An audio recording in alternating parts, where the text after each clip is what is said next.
Pakinggan mo, panawagan para sa'yo. Ang buhay ay ihanda na malapit nang magwawakas itong mundo. Sa krus ng Kalbaryo, siya'y nakalipad, nag-aantay kung kailan ka lalapit sa Kanya. Mga sugat na kay hapi, Kanyang titiis, upang kamtan mo ang kaligtasan mo. Sa langit at lupa ay ating makikita mga palatandaan, malapit nang magwawakas itong mundo. Sa krus ng Kalbaryo, siya'y nakalipad, nag-aantay kung kailan ka lalapit sa Kanya. Mga sugat na kay hapi, Kanyang tiniis, upang kamtan mo ang kaligtasan mo. Magpasya ka ngayon habang may panahon. Alinlang ay pawiin na, baka ang pintuan ay biglang magsara. Sa krus ng Kalbaryo, siya'y nakalipad, nag-aantay kung kailan ka lalapit sa Kanya. Mga sugat na kay hapi, Kanyang tinitiis, upang kamtan mo ang kaligtasan mo. Sa krus ng Kalbaryo, siya'y nakalipad, nag-aantay kung kailan ka lalapit sa Kanya.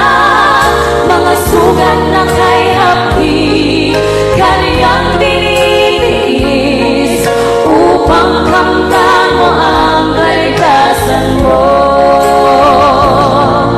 Upang kamtan mo ang kaligtasan mo.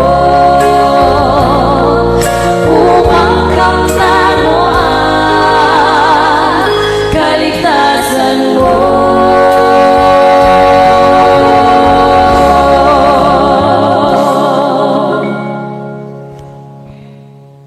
Kung sinasabi mag 7-day Adventist kayo, ang ibig ko na sabihin, merong mga pare-parehong pattern eh. Same group eh. Okay po, may bago akong ituturo sa inyo base dito sa librong to, Living to be 100 years old. Okay? So nabasa ko tong book, actually ito rin naman yung mga inaaral ko.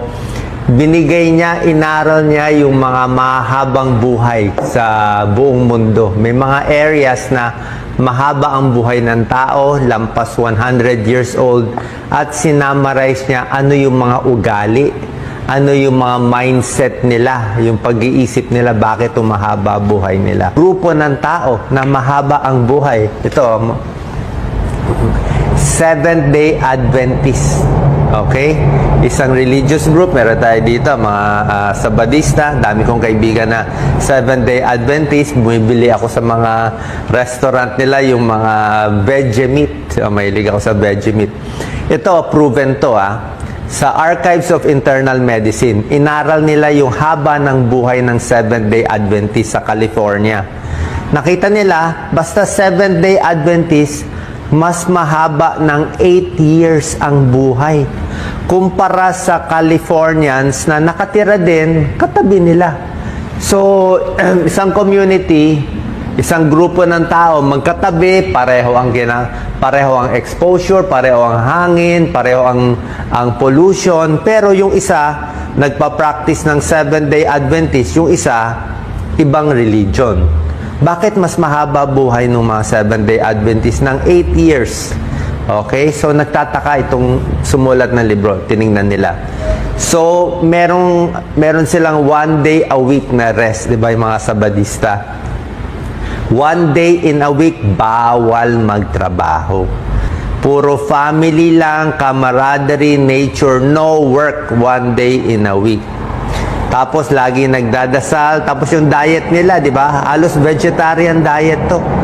Puro tokwa, veggie meat, walang karne. At mga payat sila, low body weight, konti lang kumain. Okay, konti kumain. At they spend time sa grupo nila, mga Seventh-day Adventists, with like-minded friends. So, parehong religious, parehong grupo. Hindi ko sinasabi mag Seventh-day Adventist kayo. Ang ibig ko lang sabihin, merong mga pare-parehong pattern eh. Same group eh.